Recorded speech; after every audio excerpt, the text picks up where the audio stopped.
in our service this morning. Let me invite everyone to please rise up. As Brother Alex has mentioned, we are going to the most important part of the service. Amen? We love singing. We love the special numbers. We love saying hi to our friends. We love wearing good clothes. But we love the most here in BBC is the preaching of God's Word. Amen? Open your Bibles to the book of Acts chapter 20, verse 24. We will be reading one verse alone. Amen? Say amen when you are there. Let's read this one all together.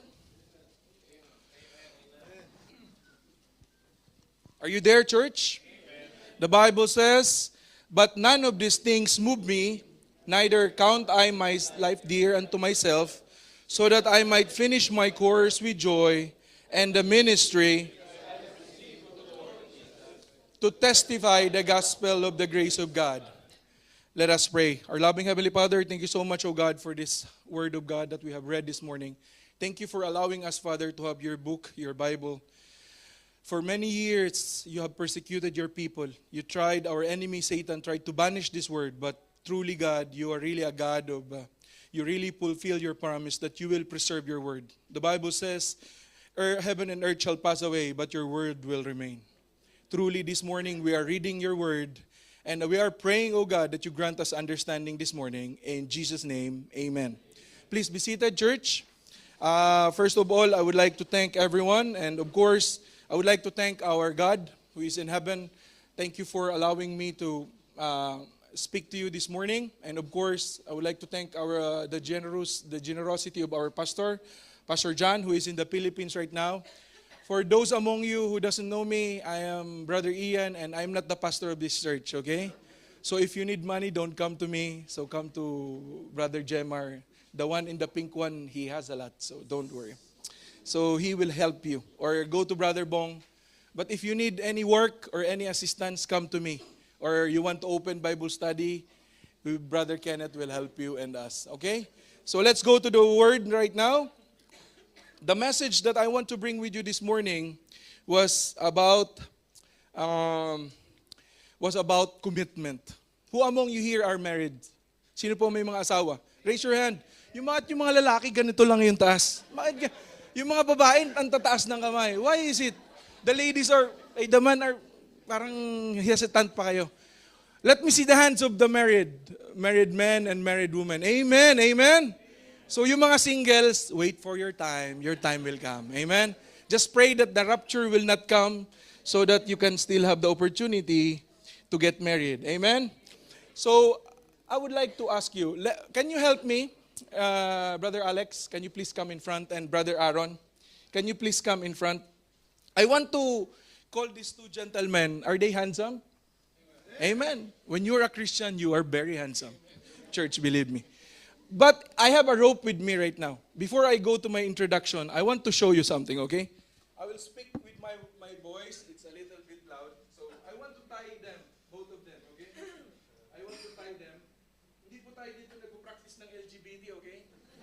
Pero this is just an example of if I tie both of them, if I tie both of Brother Aaron and Brother Alex. Brother Aaron, can you go on that side? You have to go with him because you are tied together. Otherwise, you will be hurt. Brother Alex, can you go in this side? What did you notice, church? What did you notice from the two of them? When one goes to the left, the other follows, correct? Otherwise, both of them will get hurt. Amen? Thank you so much. Hindi po yun magic, ha? Okay, have a seat. Brothers and sisters, this morning, the message that I want to bring with you is about commitment. It is, commitment makes a difference. There's a lot of people nowadays, celebrities, they got married and after a while they separate. Brothers and sisters, when you get married, it is for life. The message that I want to bring with you this morning is not about marriage. Sabi ng mga singles, hindi pala sa amin yun. Brothers and sisters, the message that I want to bring with you is about commitment. The Webster Dictionary define commitment as, commitment is the state of being bound emotionally or intellectually to an ideal or course of action. That's why, if you notice, a person who has bound himself to an object cannot move from that object. That's why you notice when Brother Alex moved to the left, Brother Aaron follows. Did you get it? Because they are tied up together, correct? A person who has, if it is commitment or bound to each other, our Lord is looking for people, brothers and sisters, who will bind themselves to His will and the purpose of their lives. Paul, the lesson this morning is that about Apostle Paul, bound himself to the work and will of God, which from his life we can learn by demonstrating commitment, that by commitment we can make a difference. Amen? The commitment that I want to bring with you this morning is about the commitment that is not pansamantala, not for a few minutes, few hours, but it is the commitment that will last for eternity. And there is one man who has manifested all these characteristics in his life, is Apostle Paul. Do you know Apostle Paul? Apostle Paul was the man who has suffered a lot. Amen? And the first point I want to bring with you this morning is that Paul's attitude. Apostle Paul's attitude. Listen very well, there are three aspects of Paul's commitment this morning that I want you to look really upon. And I want to encourage you that these characteristics or these aspects, that you adopt this one in your life so that it will bring us and it will make the commitment that we are willing to make a difference.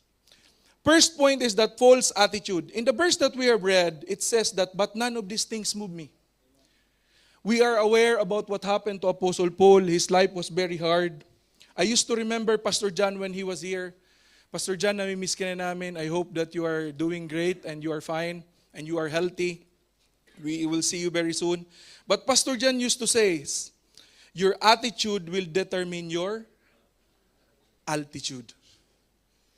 If this is a glass of water, for example, if you grant me a glass of water and I will pour water on it and it's full, anong mangyayari?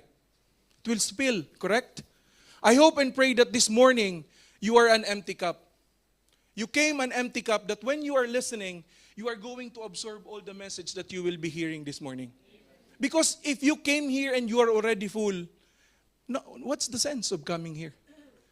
The Word of God is a continuous learning wherein it gives us knowledge from time to time. If you read one verse, Brother Aaron will read one verse. He has his own interpretation. Brother Kenneth has his own interpretation. Brother Ray has his own understanding about it. But only one context. But both of these people has different learnings that they got. Why? That is the power of the Word of God. Amen? It's an overflowing of knowledge and wisdom that only a believer who is willing to understand will get it. But it will differ in your attitude, brothers and sisters.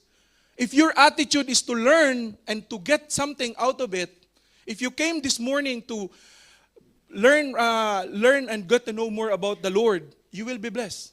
But if you came this morning with a different motives, I'm telling you, you are wasting your time. Paul's attitude, he says that, but none of these things move me. We are aware that Paul suffered a lot. Paul faced great adversity. Working as a pioneering missionary during the first century was not an easy task.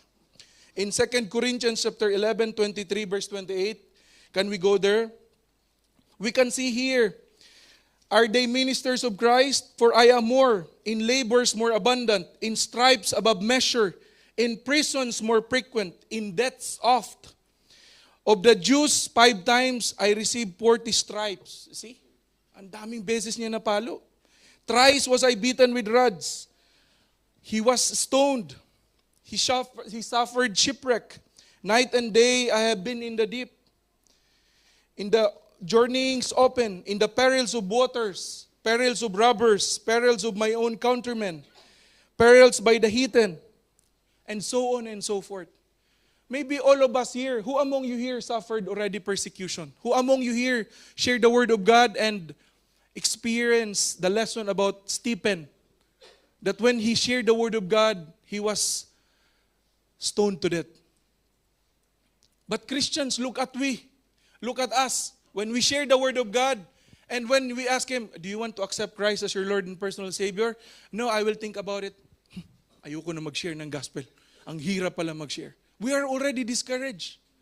But brethren, during the time of the first century Christians, when they share the word of God, they have a possibility that they will be stoned to death. Amen?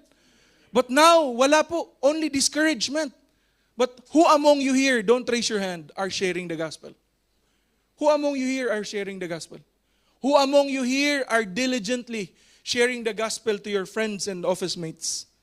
I'm not telling that you are not faithful. No, nothing is wrong. What I mean is that we should have this commitment and have the desire to share the word of God to our loved ones and our relatives and our friends. The first subpoint I want to bring with you is letter A. He would not allow negative circumstance to move him.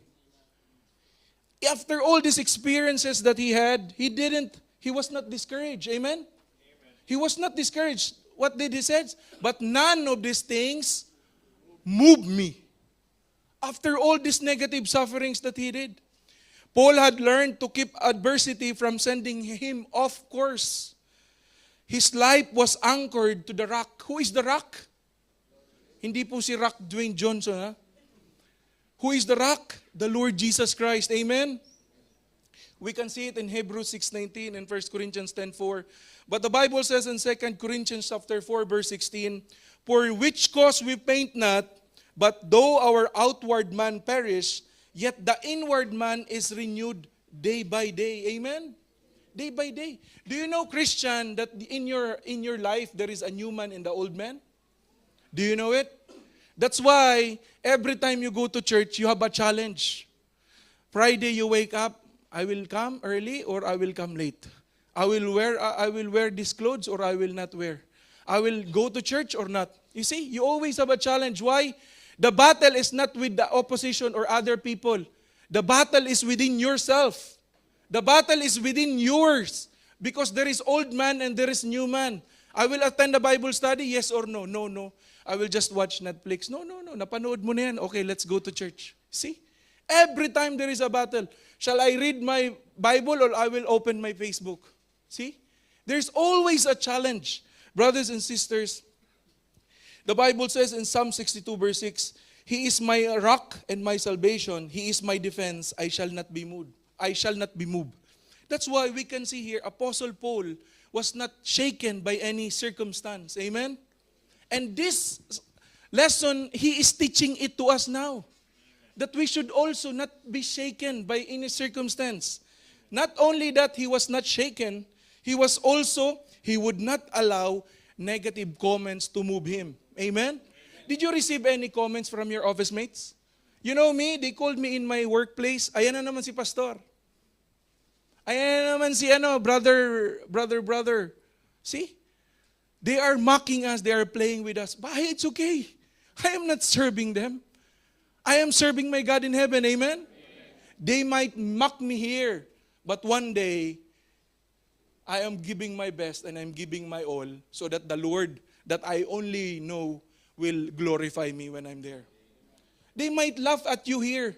That's why this is the reason why Christians are not sharing the word of God. Because you are afraid and you are scared that other people might mock you. Ayan na naman si pastor, ayan na naman si kapatid. If they shared at you, you shared to them the gospel and you don't know the answer, they will laugh at you, right? But brothers and sisters, it's okay to be laughed at. We should not be moved by negative comments to us. Living for God makes us laughing stock sometimes. But sadly, I'm telling you, some Christians who once stood boldly for Christ have quit under the pressure around them. Do you know some? Yes, I know a lot. I know some of them. They were faithful ones. Now, where are they? Before, when we came here in church, there's a lot of Christian too here. But some of the old faces you will not see anymore. That's why, be careful of your seatmates. Look at your left. Look at your left. Look at your right seatmate. Make sure that next Friday you will see them again. Amen? Amen. Otherwise, that is your responsibility to message them. Hoy Brad, hindi ka nag-attend. Asan ka? Baka nasa beach ka. Amen? You have to be challenged by this. You have to take care of your brethren. Amen? Remember the faces, okay? Remember the faces. Otherwise, ang mahirap nito, baka ikaw na nagtingin, ikaw yung wala next week. Right? Brothers and sisters, in many letters of Apostle Paul, he found it important to defend himself from people who have gone to his converts and questioned his motives, integrity, and doctrine. Do you know, sometimes, did you experience this? I have one friend who asked me, Brad, bakit bigay ka ng bigay sa church nyo? Why are you giving your money to the church? They are just using your money. I told him, no, I'm giving it for the Lord. I'm giving it for the Lord. Because the world has different perspective on giving, amen? They are different in us. We are giving it to the Lord, not to other people, to church. Remember why we are comfortable here. All our tithes, we are supporting and administration here. That's why we have ACs here. Kahit na ako pagpawisan, wag lang kayo. Amen? Next time, papakabitan ko dito ng outlet dito sa akin. Joke lang po yun. But brothers and sisters, listen to this. Don't allow negative comments to distract us. Amen? Don't allow negative comments. I heard one people says, bakit lagi ka na lang nasa church? You are always in the church. Friday, Sunday, Tuesday. Kami may Bible study pa kami ng Wednesday. Sa bahay na tinitiran ko, may Monday Bible study pa. Imagine mo yun? Baka lumagpas ka na sa langit. Hindi ako lalagpas sa langit. Bakit ako lalagpas? Doon ako papunta eh. Amen? Brothers and sisters, don't listen to other people. Don't be distracted to other people. If you are receiving that messages right now, comments right now, that is what the same is the first Christians are experiencing. It means you are in the right track. Amen? You are in the right track. So keep it going. If no one is challenging you, you are not hearing anything, brother, maybe you are not a Christian. Maybe you are a Christian that lives in the world. Amen? You are a Christian that when your friends drink, you drink too. Maybe you are a Christian that when they smoke, you smoke too. You are a Christian that when they go to disco, you go to disco too. Amen? But believers, when you are a Christian, you should stood your ground. Amen? You know what is right. The Bible says when you know what is right and you don't know, it is a sin. Amen? So you have to do it. Brothers and sisters, the Lord Jesus Christ was even mocked himself too. He was belittled. He was labeled as what? He was only the son of the carpenter. See? Hindi lang po tayo ang pinagtatawanan, the pinagsasabihan ng di maganda. But brethren, let me put this one. There's a saying here. It is human to stand. Can you please share it? It is human to stand. It is human to stand with the crowd, but it is divine to stand alone. It's manlike to follow the people and drift with the tide, but it's godlike to follow the principle and to stem the tide. It's natural to compromise conscience and follow the social and religious passion for the sake of gain and pleasure, but it's divine to sacrifice both on the altar of truth and duty. Hindi na mention kung sino yung author, but brothers and sisters, moving in the opposite direction of mainstream society nowadays create friction. When you encounter negative circumstances or attacks from your critics or from your unbeliever friends, as you go through your Christian life journey, don't look for exit signs. Huwag po tayong tumakas. Continue your ground. The Bible says, narrow is the road towards, Anong sinasabi? Broad is the road going to condemnation. But narrow is the road going to papunta sa langit. So if you are walking, nakaunti lang kayo, it's okay. Because one day, you are going to see God. Amen? Brothers, second point I want to bring with you is the Paul's attitude. Second point is that Paul's abandon. Paul's abandon. What is the next verse that he says here? Neither count I my life dear unto myself. All of us are by nature self-centered. Tama po? We think about ourselves, we think about our family, we think about our work, our concern, our welfare, all about us all the time. That's why we are very good in pointing others. So, si Brad kasi, si Brad yun eh, sila yun eh. If you notice how many fingers are you pointing. That's why when Brother Rene point the finger to Brother Ram last night, he is pointing 5 fingers towards him, everything to one. Why is it? Walang tutulo pabalik sa kanya, tuturo pabalik. Brothers and sisters, we tend to look out for ourselves first. But this philosophy runs contrary in what Jesus taught. Amen? Ano ang tinuturo ng Panginoon?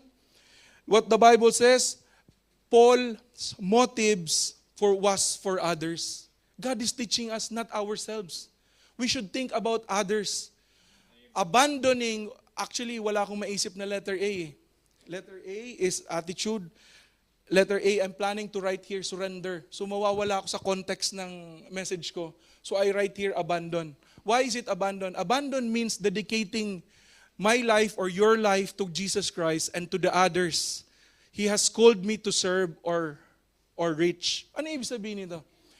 Apostle Paul wrote this one. Why? His main concern is not about himself. He was a lawyer.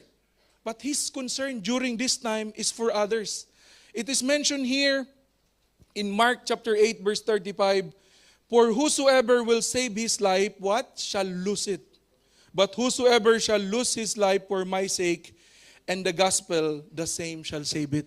It is very clear, brothers and sisters, that if we take care of our life the most, God is going to take it from us. But if we focus on sharing our life with others, God is going to give us more. That's why if you notice, there's a lot of Christians that are here before. There's a lot of Christians that are here before.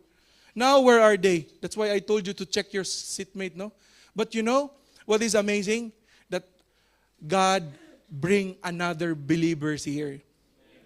Kaya nga ang daming bago eh. Hindi lang bago. Kami mga luma na kami dito, wag mo nang pansinin. But the others, there's a lot of new faces. Why? New faces that are very excited, that are very passionate. One brother in here, I'm not exalting him, Brother Jess Katubag, he was only saved, I think, last 2 years ago. He was baptized last year. But he was already in the Bible study. I'm not exalting this man, but I'm really always blessed by his attitude.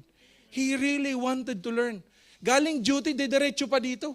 Minsan nasa Bible study, papunta pa sa duty niya. He wants to learn. You will see his thirst. How about us, old Christians? 10 years and above sa gawain. Are we still reading our Bible? Are we still praying? Are we still sharing the Word of God? Where is the thirst that we have before? Where's the passion? Where is our dedication and devotion to the Lord? What happened to us?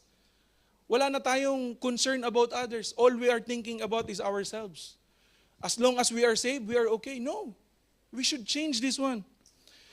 There's an illustration. I want to give you a story about here. There's a veteran Coast Guard officer in Florida. Gave the command for one of the new recruits. There's a huge storm that occurs in Florida. And there was a ship that sank and they need to save this one. The rescue one of the new recruits to follow him to the rescue boat. The new sailor hesitated. And he said, the storm is so large, we may never come back. Sabi ng isang sailor.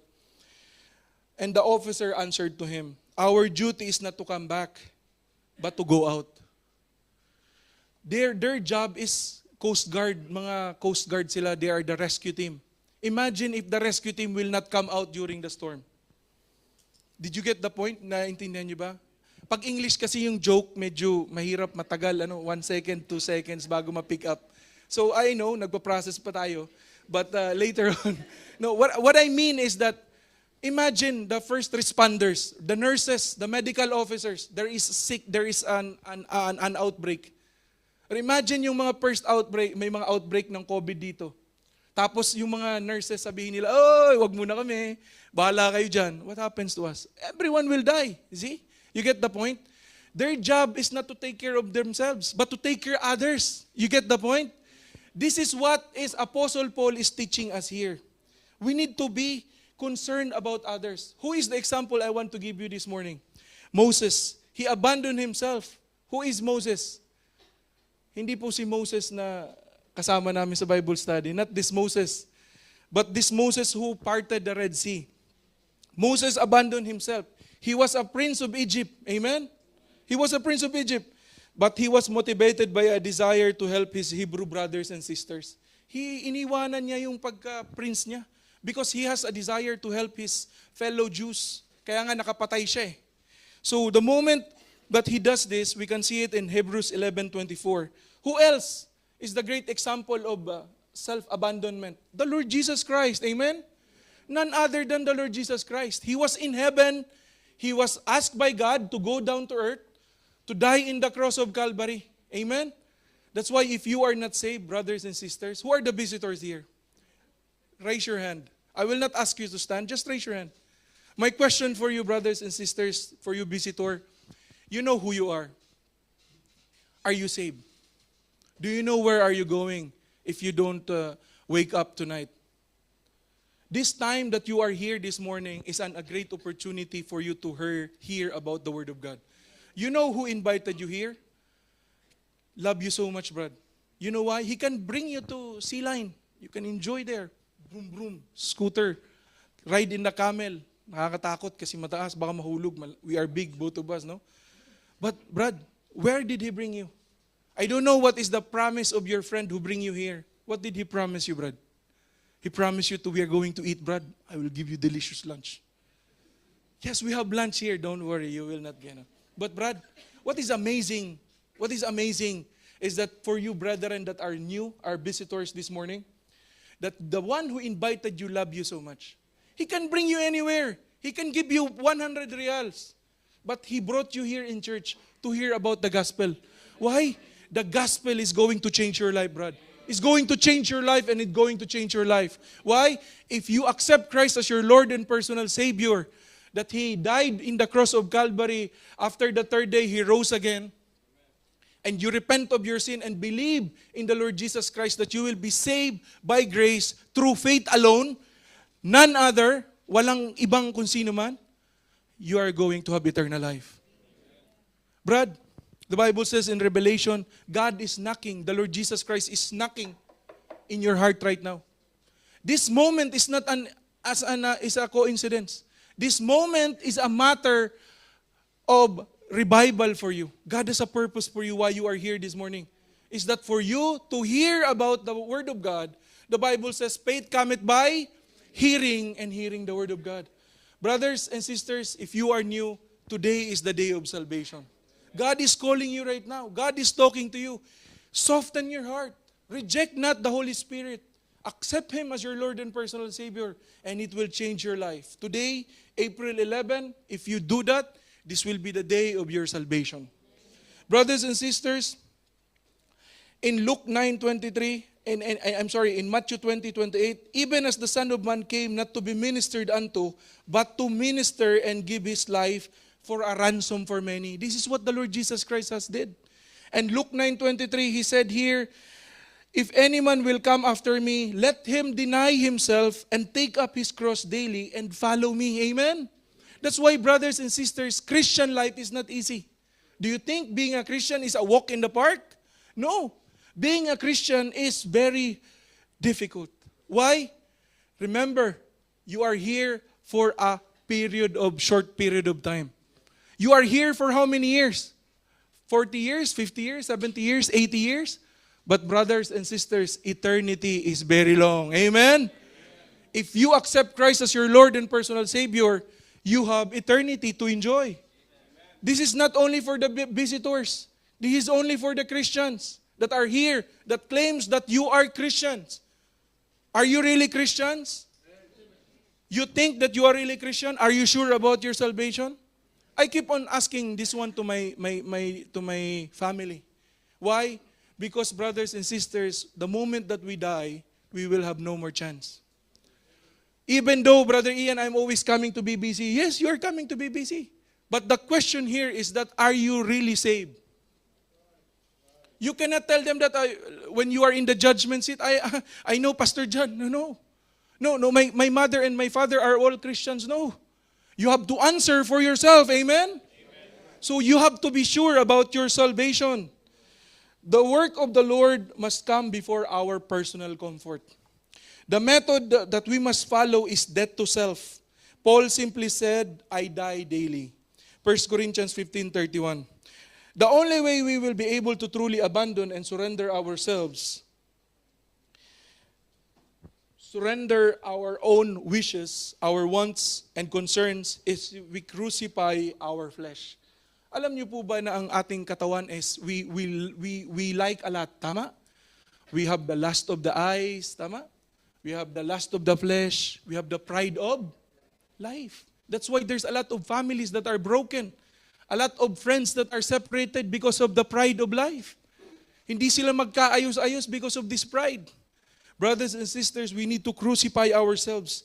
We need to look out of others more than ourselves. So Brother Ian, are you saying that we need to forget about ourselves? No, I'm not saying that you forget about ourselves. But I'm telling you that a dead man cannot look out for himself. Tama po?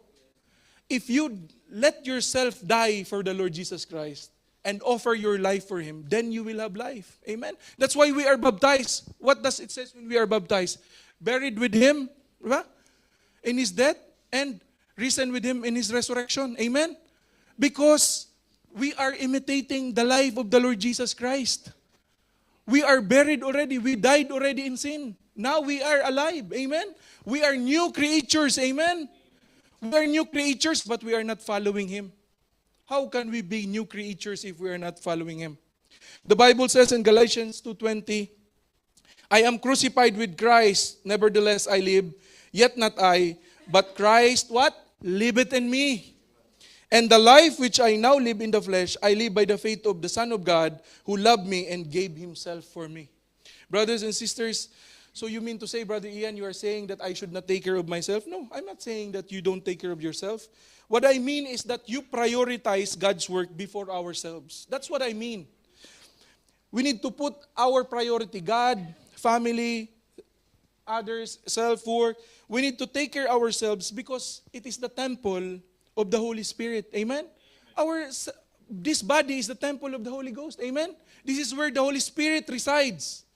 How can you serve others if you don't take care of yourselves? Brother Ian, you are contradicting yourself. I'm not contradicting myself.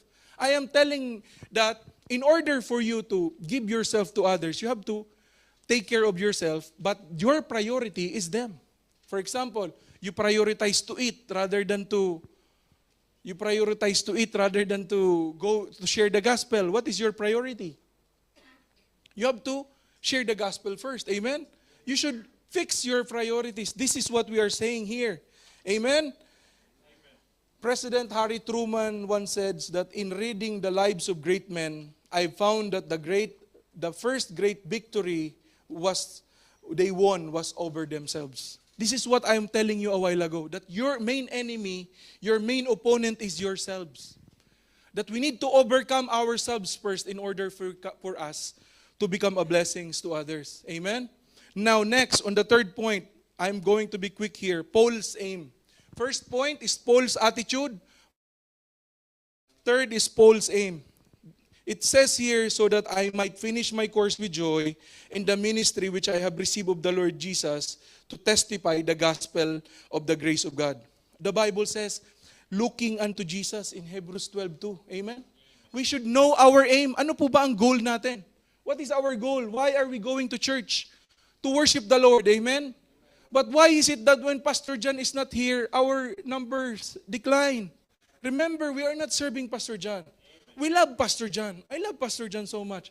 But we need to follow Pastor John because he is following the Lord. Amen? We need to realign and fix our priorities. If Pastor John will not follow God, we will not follow him. Amen? There is no blind loyalty. We are following Pastor John because we love him and because he is following our God. Amen? Looking unto Jesus, the author and finisher of our faith. The goal of Paul's aim. What is the goal of Paul's aim?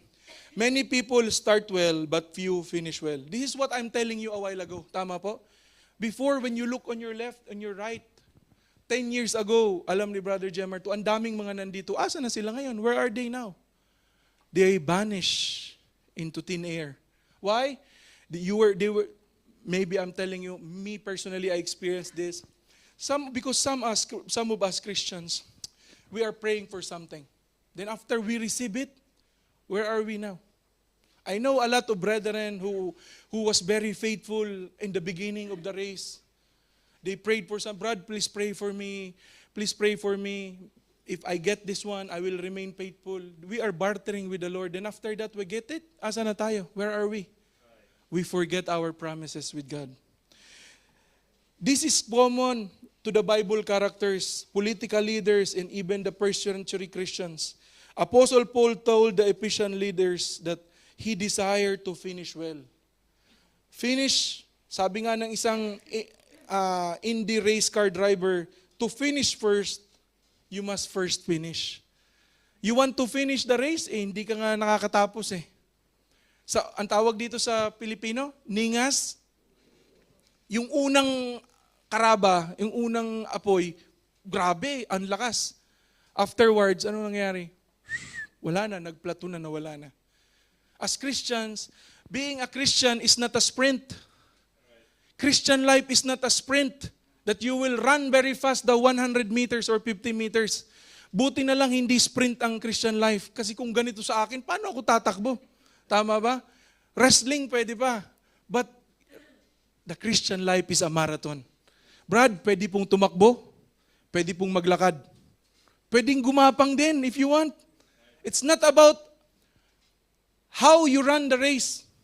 But it is not how fast you finish the race, but it is how you run the race. Amen? It's up to you.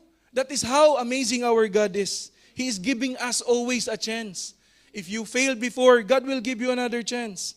Sabi sa 2 Timothy 4:7, I have fought a good fight and I have finished my course. I have kept the faith. Sabi nga, sa example, I will give you one example. Moses, he tried to quit before. He was talking about the Old Testament. In Numbers 11:10-15, he want to quit and stop leading the Israelites because he was overwhelmed by the leadership. That's why his father-in-law helped him to tell him to delegate how to manage the delegation. Elijah feared for his life kasi papatayin siya talaga. And even John Mark, he left Apostle Paul. Not only us Christians are stopping the race. It's not about how we stop the race. It's about how we continue the race. If we were discouraged, pahinga tayo kaunti. But let's go back. You know why we got discouraged, Christians? I'm telling you. Because we are looking into people. If you look into people and then you don't see them in church, hindi ka na babalik sa church. Tama po? But if you look on the Lord Jesus Christ, wala kayong concern, wala kayong pakialam kung sino ang nagche-church or sino ang hindi. Marami ang nagche-church or hindi. It is about who is the person that you're worshiping, the Lord Jesus Christ. Amen? Brothers and sisters, I will tell you one story about Ami Carmichael. He was a missionary to South India for 56 years. Never returned home to Ireland for a vacation. An accident damaged her legs and left her bedridden for the last 20 years of her life. It was during those years in bed that she wrote most of her 40 books. God used her experience of suffering to bring encouragement to millions of people. As Ami remained committed to Christ, He gave her rest and used her to touch many lives. Brothers and sisters, whatever we have, whatever experience that we have, God can help us to overcome it if we are committed to Him. Amen? And the giver of Paul's aim. Our calling to commitment comes directly from our Savior. We are instructed by the Lord Jesus Christ. The Bible says, preach. The Bible says, go ye there, go. We are instructed to go and preach the Word of God. Amen? Hindi lang po kung sino-sino ang nag-utos sa atin. We have to go. Our calling to commitment comes from the Savior. Jesus has apprehended us or taken hold of us for His work, and our response must be to apprehend the work as well. In Philippians 3:13-14, that is the text, and the greatness of Paul's aim is that to testify the gospel of the grace of God. Sabi sa Romans 10:1, Brethren, my heart's desire and prayer to God for Israel is that they might be saved. In Luke 19:10, for the Son of Man is come to seek and to save that which was lost. Our main purpose here in BBC or in as our Christian life is not merely a decoration. You see this beautiful flower in front? Thank you, Sendyong family, for this. This beautiful flowers is very nice to look upon, right? But after a few days, what happened to this one? It will maluluma to, itatapon to. The purpose of this flower right now is for you to look upon it now that is beautiful. We are Christians, we are not like this flower that are beautiful now. Our purpose as Christians is that we need to serve Him. If we don't have any purpose in life, God is going to take us home. So you have to give God a reason why you really need to stay. Because if we are not following His mission and purpose for us, what are we here for? We are not decoration here. We are saved to serve. Amen? Remember that. We are saved to serve. Hindi po dapat na when we got saved, salvation will stop with us. No, akin na lang to. I will not give this one to others. Bahala kayo dyan, kaliwali. No. The moment that we got served, it is the main priority for us to keep on sharing the gospel. The gospel should not stop from us. Amen? You should start to share the gospel. For our conclusion, for what particular purpose God has called you? What has He given you to accomplish? Is it being a godly spouse? A Christ-honoring parent? A soul winner? A servant in His work? A Bible student? We are all Bible students. A prayer warrior? Whatever it is, accept it. Realize it's from Him and finish it. How are you going to do it? Commitment. Commitment. You have to commit. You have to fix your attitude. You have to abandon yourself. Thirdly, you have to focus on the Lord Jesus Christ as your only aim. God is not looking for someone who can sing the best solo. Buti na lang. Buti na lang talaga. Kami nila Brother Rene, hindi man kami binigyan ng magandang boses. Masunurin naman kami sa mga asawa namin. Buti na lang di ako pinapakanta ni Sister Lai. God is not looking for someone who can sing the best solo. Preach the best sermon. Or outperform others. Hindi po tayo nagpapagalingan dito. Kasi Pastor Jan lang magaling. Hindi ako mag-attend because others are not good in teaching. No. Whoever stand here, we need to come, and as long as they are preaching the Word of God, we need to listen. Amen? That's why we are giving you verses to check. Baka yung mga sinabi ko rito, hindi naman yung totoo. Amen?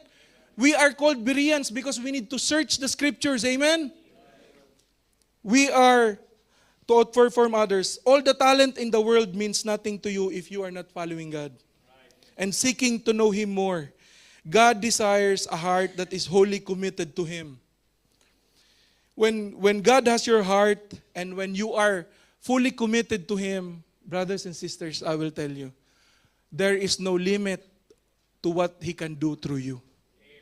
If you are committed to God, if you are committed to the Lord Jesus Christ, God can use you in your full potential.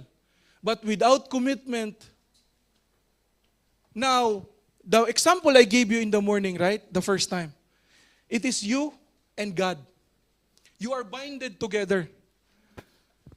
If God asks you to go to the left, can you resist? No. If God asks you to go to right, can you resist? If you want to be useful and productive, you have to wholly commit to the person that is bounded to you and follow Him so that you will be effective and a blessing to the Lord. Let us pray. Our loving Heavenly Father, thank you so much, O God, for this lesson. Thank you, Lord, for giving us the lesson this morning about commitment. Commitment, not only commitment that makes a difference. And in order for us to make a difference, we need to be different as well. Thank you, Lord, for this message. Thank you for using Apostle Paul to be our example this morning.